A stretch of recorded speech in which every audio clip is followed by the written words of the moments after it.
মা তুমি উঠিলা? মই অলপ ভাবিলৈ ওলাই যাওঁ ফুল তুলিবলৈ। এই ফুলবোৰ আনি কিনে আকৌ বজাৰটোত বিক্ৰী কৰিব লাগিব। ঠিক আছে যা, কিন্তু সাৱধানে যাবি। এই যিহে গৰম পৰিছে আৰু এই গৰমত সাপবোৰ বৰকৈ ওলাই, তই অকণমান সাৱধানে যাবি। তুমি চিন্তা নকৰিবা মা। আৰু মই ভাত তৰকাৰী বনাই থৈছোঁ। মই যোৱাৰ লগে লগে আকৌ তুমি উঠি কাম কৰাত লাগি নাযাবা। এনেই তোমাৰ গাটো ভাল নাই, এই কামবোৰ কৰি থাকিলে আৰু বেছি গা বেয়া লাগিব। তুমি ৰেষ্ট লৈ থাকা মা, মই সোনকালে আহিম। আইঅ, মোৰ কথা বাদ দে এতিয়া। কেতিয়াকে মৰি যাওঁ একো ঠিক নাই। তই অলপ তোৰ নিজৰ কথা ভাব, তোৰ সংসাৰৰ কথা ভাব। এতিয়া বয়সো হৈ গৈছে। মা, দেউতা ঢুকোৱাৰ পাছতো তুমি তোমাৰ কথা চিন্তা কৰা নাই, কেৱল মোৰ কথাই ভাবিলা, মোৰ কথাই চিন্তা কৰিলা। আৰু আজি ইমান ডাঙৰ কৰিলা। এতিয়া তোমাৰ বেমাৰ, এতিয়া তোমাক এৰি মোৰ কথা মই নিজে কেনেকৈ চিন্তা কৰিব পাৰিম মা?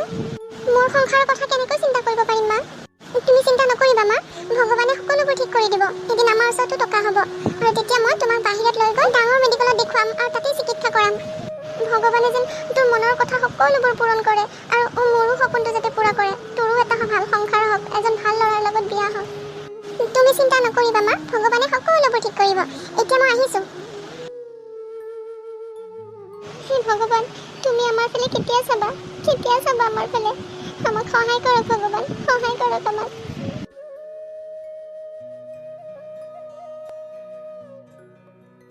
আৰে বৰষা তই? অহ মমি। পিছে তই ইফালে কলৈ যাৱ? মই হাবিলৈ যাওঁ ফুল তুলিবলৈ। ফুল তুলিবলৈ? এতিয়াও মানে ফুল বিক্ৰী কৰিয়ে চল? কি আৰু কৰিম মমি, ভাল চাকৰি এটাতো নাই। দেউতা সৰু থাকোঁতে ঢুকালে, ভালকৈ পঢ়াটোও শেষ কৰিব নোৱাৰিলোঁ। মায়ে যেনে তেনে মানুহৰ ঘৰত কাম কৰি ডাঙৰ কৰিলে। যদি পঢ়াটো শেষ কৰিব পাৰিলোঁ হয় ভালকৈ, তেন্তে আজি চাকৰি এটা কৰিলোঁ হয়, চাকৰি কৰিয়ে ঘৰটো চলালোঁ হয়। কিন্তু উপায় নাই, এতিয়া চাকৰি যিহেতু নাই, তো ফুল বিক্ৰী কৰিয়ে চলিব লাগিব। বুজিছোঁ। মোক চা, মই কি লাকি। মোৰ বিয়া গাঁৱতে ধনী মানুহ এজনৰ লগত হ'ল, যিজনে ভাল ডাঙৰ ব্যৱসায় কৰে। আৰু মই একো কামো কৰিব নালাগে। ভালে মমি, ভগৱানে তোক আৰু দিয়ক। সৰুকালৰ পৰাই দেখি আহিছিলোঁ, তই পঢ়া লিখাত মোতকৈ বহুত ভাল আছিলি। কিন্তু আজি চা, এই জীৱন যুদ্ধত কোনে আগবাঢ়ি আছে? তই ভালকৈ পঢ়া লিখা জনাৰ পাছতো একো নহ'ল, আৰু মই ভালকৈ পঢ়া শুনা নজনাৰ পাছতো মোৰ গাঁৱৰ এজন ধনী মানুহৰ লগত বিয়া হ'ল। আৰু আজি ক'ত মই আৰু ক'ত তই? তেনেকৈ কিয় কৈছ মমি? মইতো তেনেকৈ কেতিয়াও ভবা নাছিলোঁ। মইতো তোক মোৰ ভাল বন্ধু বুলিয়ে ভাবিছিলোঁ। কিন্তু তই আজি এইবোৰ কোৱাৰ কাৰণে মই মনত বৰ দুখ পাইছোঁ মমি। তই মনত দুখ পাইছ, তাতে মোৰ কি হ'ল? এতিয়া কি মই তোক বন্ধু বুলি ভাবিম নেকি? মোৰ বন্ধুৰ কি অভাৱ নেকি? তোৰ দৰে এজন যে মই বন্ধু বুলি ভাবিম? দে মোক বাটেই দে, যাবলৈ দে মোক। মই বজাৰলৈ যাব লাগে, তাত নতুন কালেকশ্যনৰ শাৰী আহিছে। এই শাৰী কেইটামান মোক কিনিবলৈ যাওঁ।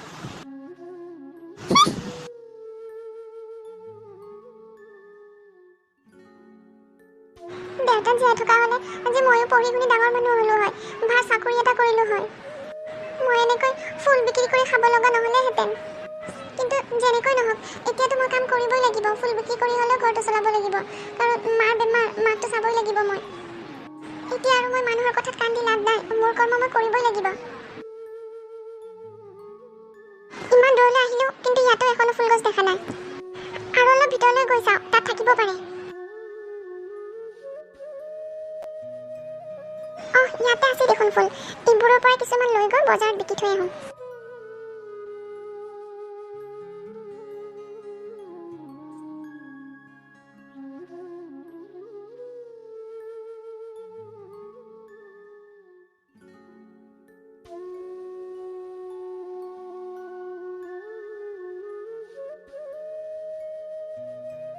মা, মই আহি পালোঁ। ৰ'ব, মই চব্জিখিনি ভিতৰতে থৈ আহোঁ।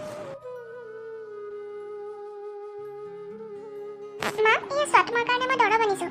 ডক্টৰে কৈছে এইখিনি দৰৱ খালে তোমাৰ বেমাৰটো আগতকৈ অলপ ভাল হ'ব। তই মিছাতে ইমান পইচা মোৰ ওপৰত কিয় খৰচ কৰিছ পাজনী? তাতকৈ তই এইখিনি পইচাৰে তই নিজৰ গহনাখিনি বনাই ৰাখ, তোৰ পিছলৈ কাম আহিব। তই মানে মোৰ কথাই বুজিব চেষ্টা নকৰ। হ'ব, এইবোৰ ইমান কৈ থাকিব নালাগে এতিয়া। ব'লা, ভাত বাঢ়িছোঁ, একেলগে খাওঁগৈ বহি। মা, মই ভাবিছোঁ আজি জংঘলৰ অকণমান ভিতৰৰ ফালে সোমাই যাম, কাৰণ ওচৰে পাজৰে থকা সকলোবোৰ ফুল শেষ হৈ গ'ল। আৰু ভিতৰৰ ফালে গ'লে মানে আৰু অদ্ভুত টাইপৰ বহুত ধুনীয়া ধুনীয়া ফুল পোৱা যায়, আৰু সেইবোৰ বিকি ভাল পইচাও পাম। ইমান গভীৰ জংঘলত তই ভিতৰৰ ফালে অকলে কেনেকৈ যাবি মাজনী? তই এইবোৰ নকৰিলে মানে ভিতৰলৈ ইমান সোমাই নগ'লে নহয় নেকি? ওচৰে পাজৰে থকা ফুলবোৰ বিকি যিখিনি পাইছে সেইখিনিতেতো ঘৰ চলিয়ে গৈছে ন? নাই মা, এইখিনি পইচাৰে আমাৰ একোৱেই নহ'ব, কাৰণ তোমাক ডক্টৰলৈ দেখাবলৈ চহৰলৈ লৈ যাব লাগিব। আৰু ডক্টৰে কৈছে যিমান সোনকালে পাৰোঁ তোমাক চহৰলৈ লৈ গৈ ডক্টৰক দেখাব লাগে, নহ'লে পিছত গৈ তোমাৰ এই বেমাৰটো বেছি হৈ যাব পাৰে,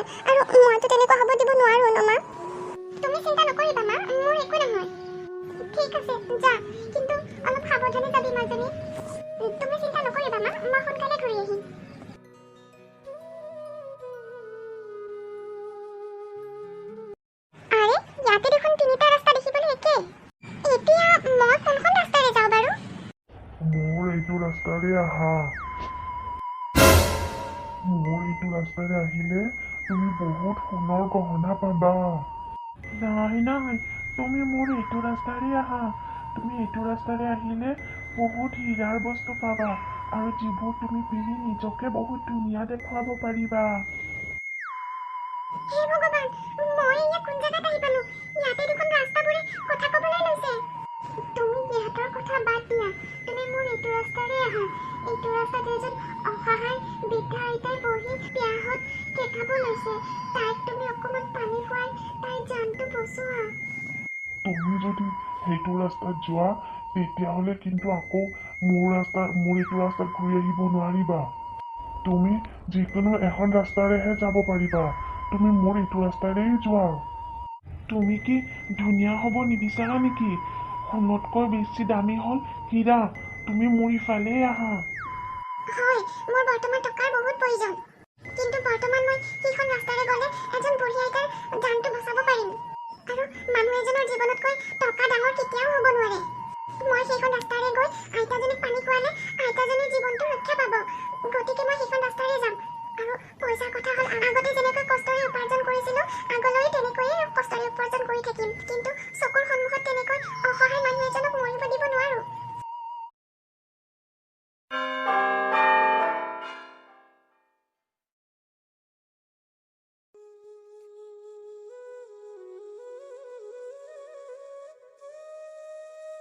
ৰাস্তা দেখোন শেষে নহৈছে।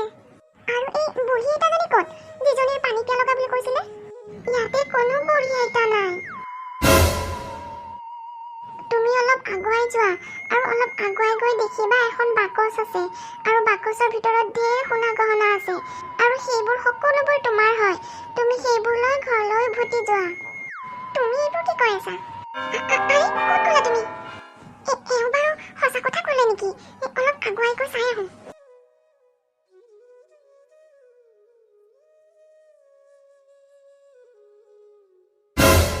ইমানবোৰ সোণ মই বিশ্বাসেই কৰিব পৰা নাই। আৰু এইবোৰ সকলোবোৰ মোৰ। হয়, এইবোৰ সকলোবোৰ তোমাৰ হয়, কাৰণ তুমি লোভ কৰা নাই। তোমাৰ মনটো বহুত ভাল। তুমি নিজৰ কথা চিন্তা নকৰি আনৰ দুখ দেখি তুমি প্ৰাণ বচাবলৈ আগুৱাই আহিছা। আৰু সেয়ে এইটো তুমি পুৰস্কাৰ হিচাপে পাইছা। তোমাক বহুত বহুত ধন্যবাদ। তুমি কৰা এই উপকাৰৰ কথা মই সদায়ে মনত ৰাখিম।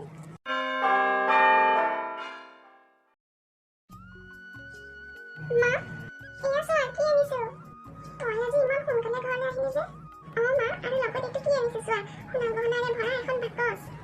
এতিয়া আৰু আমাৰ কোনো বস্তুৰে অভাৱ নাথাকিব মা। মই এতিয়াই গৈ বজাৰত অলপ সোণ বিক্ৰী কৰি আহোঁ আৰু অতি সোনকালে তোমাক মই চহৰলৈ লৈ যাম। এইবোৰ সোণ বিক্ৰী কৰি তোমাৰ চিকিৎসা কৰাম। তই এইবোৰ কি কৈছ মাজনী?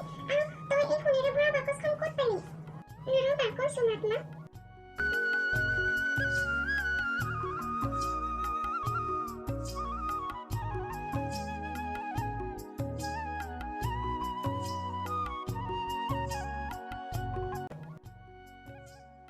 সঁচাকৈ এইটোতো ভগৱানে দিয়া উপহাৰেই হয়। তই সদায় সৎ পথত চল যে, সেইটো কাৰণে তোক ভগৱানে তোক আশীৰ্বাদ হিচাপে দিছে আৰু এনেকৈয়ে সদায় সৎ পথত চলি থাকিবি মাজনী।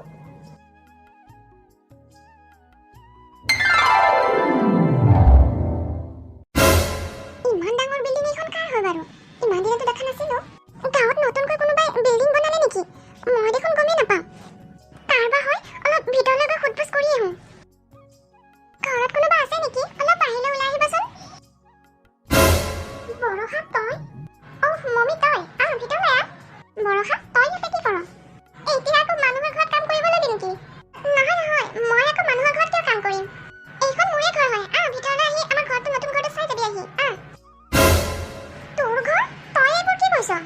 তই দেখোন ফুল বিক্ৰী কৰি খাৱ, আৰু ফুল বিক্ৰী কৰি মানুহে ইমান ডাঙৰ অট্টালিকা বনাব পাৰে নেকি? তই সঁচাকে কচোন, ক'ত পালি ইমান পইচা? ক'ৰ পৰা চুৰ কৰি আনি তই ইমান ডাঙৰ বিল্ডিং বনাইছ? নহয় মমি, মই ক'ৰ পৰা পইচা চুৰ কৰি বনোৱা নাই। এয়া সকলোবোৰ ভগৱানৰ আশীৰ্বাদ। মোৰ সততা দেখি মোক সত্য পথে এইবোৰ উপহাৰ হিচাপে দিছে।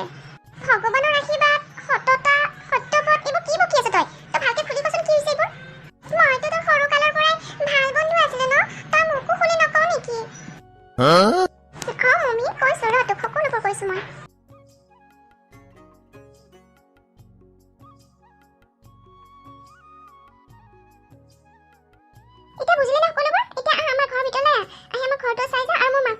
মোৰ মা এতিয়া একদম সম্পূৰ্ণ সুস্থ হৈ উঠিছে। নাই আজি নাযাওঁ দে, বেলেগ এদিন যাম। এতিয়া মোৰ কাম আছে, ঘৰলৈ যাওঁ মই।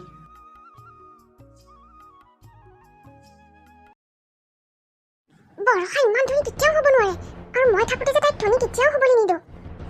মই যাম সেই তিনিটা মূৰ থকা ৰাস্তাত, আৰু মই তাইতকৈ বেছি মূল্যৱান সোণৰ গহনা বাকচটো ল'ম। আৰু তাৰ পিছত চাম কোন বেছি ধনী হয়, বৰষা নে মই। তাই বিল্ডিং ঘৰত থাকিবলৈ আহিছে, তোক দেখুৱাই আছো মই।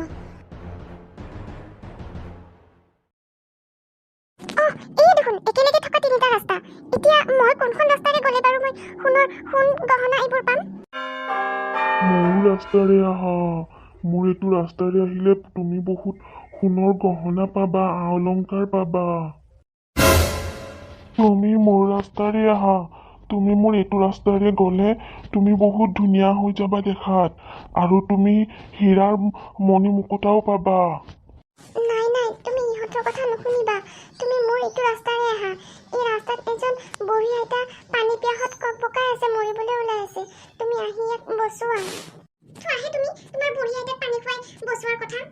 মইতো এই মাজৰ ৰাস্তাৰে যাম। এই ৰাস্তাৰে গৈ মই নিজকে বহুত ধুনীয়া বনাব পাৰিম, আৰু এই মূল্যৱান হীৰা মণি মুকুতাবোৰ বিক্ৰী কাৰণে বৰষাতকৈ আৰু বেছি ডাঙৰ বিল্ডিং বনাম, তাতকৈ বেছি ধনী হ'ম।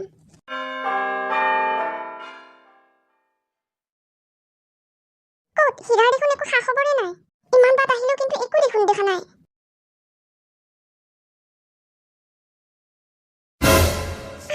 এইবোৰ কি হ'ল মোৰ লগত?